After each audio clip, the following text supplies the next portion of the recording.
If you told me in grade 8 that I'd be studying a bachelor's degree in information sciences at the University of Pretoria, I would have laughed in your face. Hi, I'm Abinati, and I'm about to take you on the journey of how I ended up here. The path hasn't been the smoothest, but I'm proud. I'm very proud of where I am now. I've always been fascinated by science, not too much the IT side of it back then, but everything else about it made me curious. In primary school, my creativity and confidence landed me in the school's science and robotics club for 3 years in a row. We did experiments that would blow any 13-year-old's mind. Walking on eggs, bending bones, and 1 year I even got to represent my school in the national robotics competition. This is where I fell in love with problem solving and discovering what the big idea behind everyday life was. When I got to high school, I continued with the science stream by taking mathematics and physical sciences as subjects. I tried my best to keep up, but the constant changing of schools every year made it nearly impossible for me to settle in. I fell behind in my academics, and slowly I lost my spark that made me love and enjoy learning.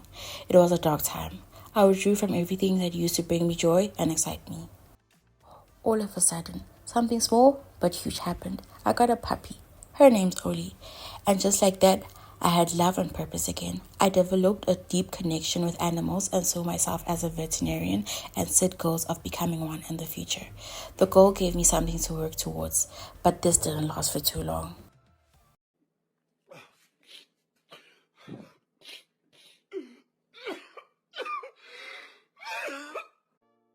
Grade 11 became my turning point.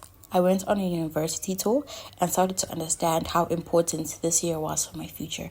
I picked up my socks, got more involved socially, worked harder academically, and by the end of the year, I was awarded Most Improved Student, ranked in the top 5 in my grade, and was made a school prefect. Matric started off slow, but I built up momentum, still holding on to the dream of becoming a vet. I applied to universities full of hope, but reality hit hard. Without the required maths and physics marks, veterinary science was no longer an option. It was disappointing, but I knew I had to excel in everything else and keep looking forward. That's when I started exploring other options and stumbled across information science. The more I researched, the more it felt like the perfect fit. Technology, problem solving, research, and understanding how information shapes our world. I applied at UP, and when I got accepted, I knew this was my new chapter.